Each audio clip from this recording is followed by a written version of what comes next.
Hello, nous voilà déjà de retour sur notre américaine favorite. Et si elle n'attire pas foule, ce n'était pas une raison pour vous laisser sans nouvelles, surtout qu'on arrive au bout. Pour se détendre et pour le plaisir des yeux, je repasse un petit moment sur la carrosserie pour terminer avec le pôle illustré. Un gros travail qui m'a pris beaucoup de temps et pour lequel je dois remercier encore une fois peinturevoiture.fr qui m'a généreusement offert cette commande et qui vous propose de profiter d'une réduction sur la vôtre. Ça tombe bien, certains d'entre vous m'avaient questionné au sujet d'un code promo. C'est chose faite, donc 10% sur votre prochaine commande. De quoi s'équiper pour peaufiner la carrosserie.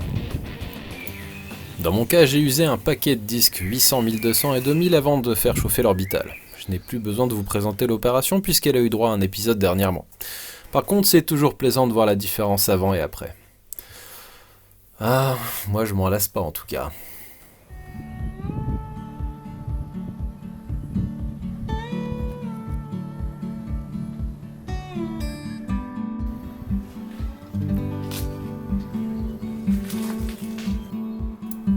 Je termine mon boulot par le flanc droit qui en avait aussi bien besoin.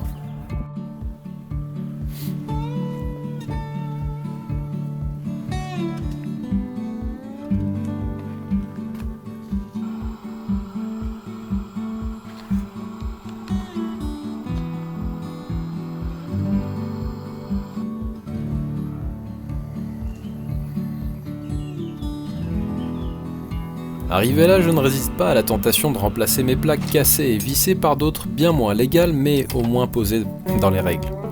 On verra combien de temps j'arrive à rouler avec ça avant de me faire arrêter. Les paris sont ouverts.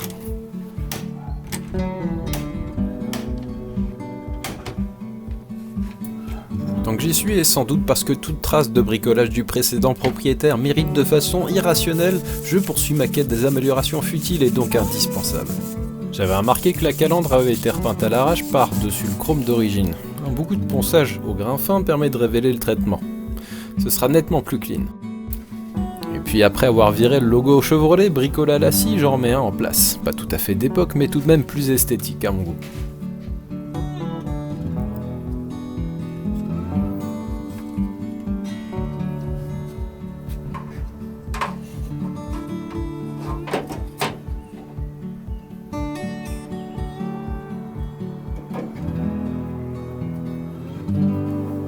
Après ça, lancé dans une épopée que constitue le réglage des portes sur cette voiture, je prends le temps de remplacer la partie cartonnée de la garniture de porte qui a bien trop subi l'humidité.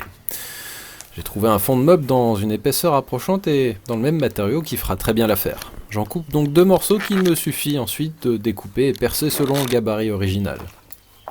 L'idéal aurait été bien sûr de tout remplacer, ou du moins de remplacer la partie amputée par un seul morceau. Mais dans la situation actuelle, je fais avec ce que j'ai sous la main et le résultat final ne semble pas être compromis par cette entorse à la logique. J'utilise une Dremel pour me faire un guide de cutter qui traversera facilement le matériau sans s'écarter du tracé idéal.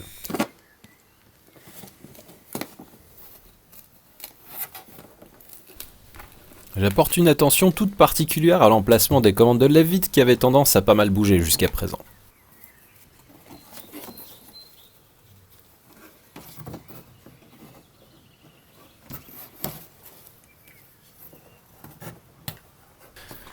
Et il est temps de séparer ce panneau qui a bien vécu du revêtement d'origine qui va lui continuer à coexister un bout de temps avec la voiture. Rappelons-nous que tout ça a 40 ans passés et que la voiture a été particulièrement maltraitée ces dernières années.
Dommage, j'avais oublié que j'avais un super trépan aux bonnes dimensions.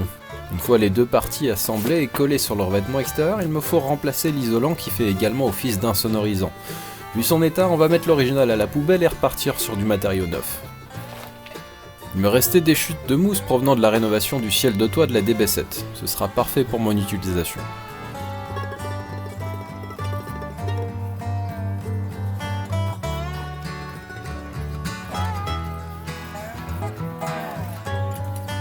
Allez, voilà le tout en place. Pour la première fois, la commande de lève-vitre tient bien à sa place et plus rien de gondole. Le tissu aura par contre besoin d'un bon coup de propre ultérieurement.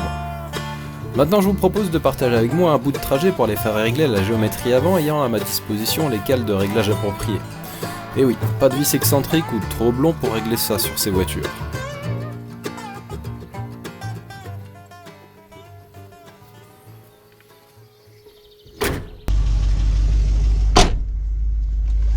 Encore un peu de réglage à faire sur le starter. Et oui, à peine démarrée, elle devrait maintenir un régime un peu plus élevé que celui-là. La shockplate s'ouvre sûrement un peu trop vite.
La géométrie étant désormais réglée, la voiture est enfin prête à avaler le bitume.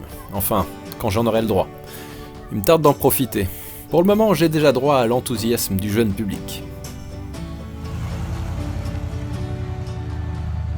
C'est un truc de ouf! À dans quelques jours pour dresser le bilan de ces bientôt 2 années de progrès. Ciao!